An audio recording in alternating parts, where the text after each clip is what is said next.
በሱ የስልጣን ዘመን ሊቢያ በነዳጅ ገንዘቧ ሀብታም ሆና ነዳጅ በ8 ብር ከ40 ሳንቲም መብራትና ውሃ በነጻ እየሰጠ የሊቢያን ህዝብ በምቾት ወላፈን ያፍታታው። ታዲያ ድሮም ለአህያና ለአፍሪካውያን ማር አይጥማቸውም እንዲሉ አፍሪካውያኑና ሰይጣን የሚቀናባት እስስቷ አሜሪካ ከኔቶ ጋር በመሆን በግልጽ ምን አረጋችሁ ነው እያለ እየተማጸናቸው በእጃ ዙሪያ ሾቱት። ለእውነትና ለክብር የቆመ ሙሐመድ አቡ ሚንያር አልጋዳፊ the great pan africanist ሙሐመድ ጋዳፊ። ያለማጋነን ስለሱ እንደሰራ ከ2000 በላይ የሚቆጠሩ ሰዎች እየጠየቁኝ እኔም ኪኪቲዩ ብላችኋለሁ። የማንም አራስ ልጅ የመሰለ ነጫጭባይ የጻፈላችሁን ፕሮግራም ዲሆነ ልብ ወለድ እያነበባችሁ ከሳጥን ውጪ ማሰብ ካልቻላችሁ አዳሚ ድንችሽን እየቀቀልሽ ከጠኒና ከችግር ጋር አስመራ ድርድ መተኛታችሁን አታቆሙም ያልኩለት። ነጮቹ ወዳችኋለሁ ካላችሁ ተጠንቀቁ፣ እናንተን ሳይሆን ምድራችሁ ያረገዘችሁን ሀብት ነው እያለ ጁን 7 1942 በአሲር አቡ ሃዲ ውስጥ የተወለደ። ታዲያ ገና ከህፃንነቱ ጀምሮ በማንም ነጫጭባ ላቦሩ ሀገሩ ሊቢያ ስትመዘበር እያየ በድግ ካለምንም ደም መፋሰስ በወሰደው ወታደራዊ ስልጠና ካፈራቸው ጀለሶቹ ጋር ሆኖ ንጉስ ኢድሪስን ገልብጦ ስልጣን የያዘው ጋዳፊ። ታዲያ ስልጣን ከያዘ ጀምሮ ነጻ ትምህርት ቤት፣ ነጻ መኖሪያ ቤት እንዲሁም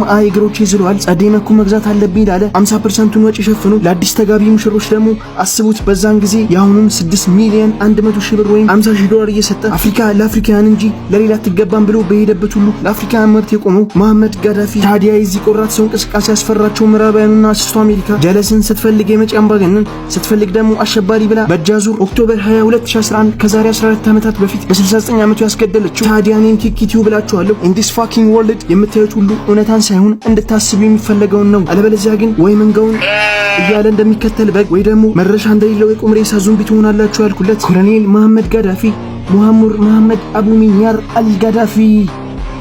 What would be your reaction, Libya's reaction, if the Americans did move there? The war, of course. There would be war? Yes.